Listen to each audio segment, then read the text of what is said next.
नमस्कार दोस्तों। आज की हमारी कहानी है बहू और बेटी को समझो एक समान।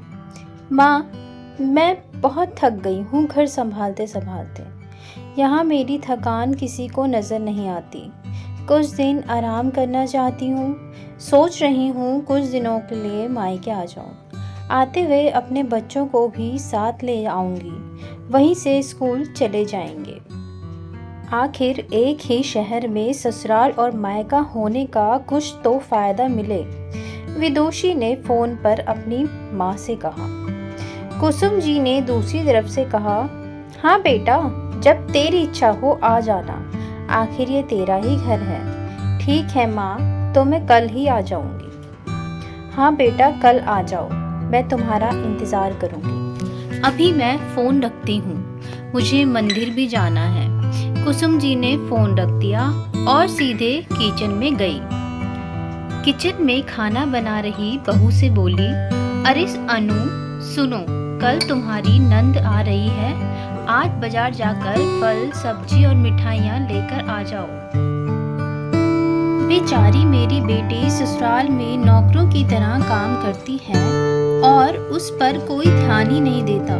यहाँ आएगी, कुछ दिन रहेगी तो उसका मन और तबीयत अच्छे रहेंगे। सास के मुंह से ऐसी बातें सुनकर अनु का चेहरा उतर गया। वह मन ही मन सोचने लगी, काश आपको मेरी थकावट भी नजर आती। मैं भी दिन रात झाड़ू पोछा, बर्तन, खाना बनाना, मार्केट जाना और हर वह काम करती हूँ जिससे हमारे परिवार वालों को कोई दिक्कत। काश आप मुझ पर भी ध्यान दे पाती। आपकी बेटी तो जब मन में आता है तब यहाँ आ जाती है, लेकिन मैं साल में एक बार ही अपनी माँ के पास जाती हूँ, तब भी आपको प्रॉब्लम होती है। मैं भी इंसान हूँ, मेरा भी मन है, मुझे भी लगता है अपने माँ के पास जाकर थोड़ा आराम करूँ, सुख दुख की दो चार बातें करूँ, अपना मन हल्का करूँ। भगवान, अब तुम ही कुछ करो ताकि मेरी सास की आंखें खुलें और उसे मेरी थकावट भी नजर आए। शाम तक भगवान ने जैसे अनु की सुन ली और उसकी नंद का फोन आया। नंद ने कहा कि उसकी सास ने उसे मायके आने के लिए मना कर दिया है, इसलिए इस बार वो नहीं आ सकती। कुसुम जी बोली, ऐसे कैसे मना कर दिया? पहले तो कभी वह तुम्हें आने के लिए नहीं रोकती थी, इस बार भला क्या हो गया? लाओ मेरी बात कराओ उनसे, मैं बात करती हूँ। विदुषी ने फोन अपनी सास के पास दिया। कुसुम जी ने कहा, नमस्कार समधन जी, आपसे कुछ कहना था। समधन जी ने कहा, कहिए। दरअसल कल त्योहार है, इसलिए वह मायके आना चाहती है। अगर आप उसे भेज दें तो अच्छा रहेगा। विदुषी की सास ने कहा, देखिए समधन जी, आपकी बेटी मायके जाकर रहे, इस बात के लिए हमने उसे कभी नहीं रोका और इस बात से हमें कोई प्रॉब्लम है भी नहीं। कुछ दिनों पहले मैं अपने रिश्तेदार के शादी में गई थी। वहाँ आपकी बहू अनु की माताजी से मिलने का मौका मिला। उनसे गपशप करने के दौरान उनकी बातों से पता चला कि अनु को साल में एक ही बार अपने मायके जाने को मिलता है और वह भी बहुत कम समय के लिए। मुझे लगता है आपको पहले अनु को उसके मायके भेज देना चाहिए और वह जब मायके होकर आ जाएगी तो मैं विदुषी को आपके पास भेज दूंगी। एक बहुत ज़रूरी बात जो मुझे लगता है आपको समझ लेनी चाहिए कि आपको अपनी बहू को भी बेटी की तरह या बेटी से भी ज़्यादा प्यार देना चाहिए। उसे भी मायके जाने की इच्छा होती होगी। हो सकता है विदुषी के वहाँ आने से उसकी आवभगत करने के लिए आप उसे उसके मायके नहीं भेजती होंगी, या फिर वह आपसे कुछ कहने से अभी डरती हो।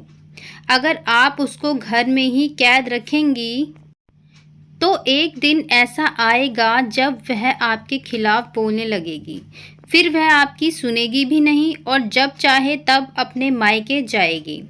दूसरी तरफ विदुषी भी अपनी भाभी के बारे में हो रही इस बातचीत को सुन रही थी। उसने भी रियलाइज़ किया कि वह कभी भी अपनी भाभी के साथ ठीक से बात नहीं करती और जब जब वह अपने मायके जाती है तो भाभी थोड़ी उदास रहती है। कुसुम जी ने अपनी बहू को बुलाया और उसे कहा कि अनु कुछ दिनों के लिए विदुषी नहीं आने वाली है, इसलिए पहले तुम अपने मायके होकर आओ। अनु के आने के बाद विदुषी भी अपने मायके आई और इस बार वो खुद सामने से अपनी भाभी से खुशी खुशी मिली और अच्छे से बात की।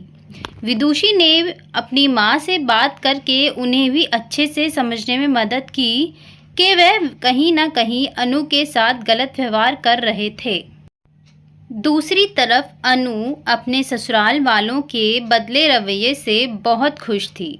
अब वह खुशी खुशी सबका ध्यान रखती और हर काम प्यार से करती। वह ध्यान रखती कि कोई भी ऐसी बात या काम ना करे जिससे घर में तनाव का माहौल पैदा हो। कुसुम जी अपनी बहू को खुद ही समय समय पर मायके भेज दिया करती।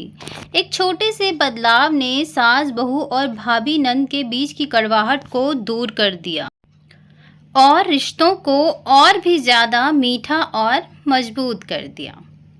तो दोस्तों, उम्मीद है आपको हमारी आज की कहानी पसंद आएगी, तो हमारे चैनल को सब्सक्राइब ज़रूर करें।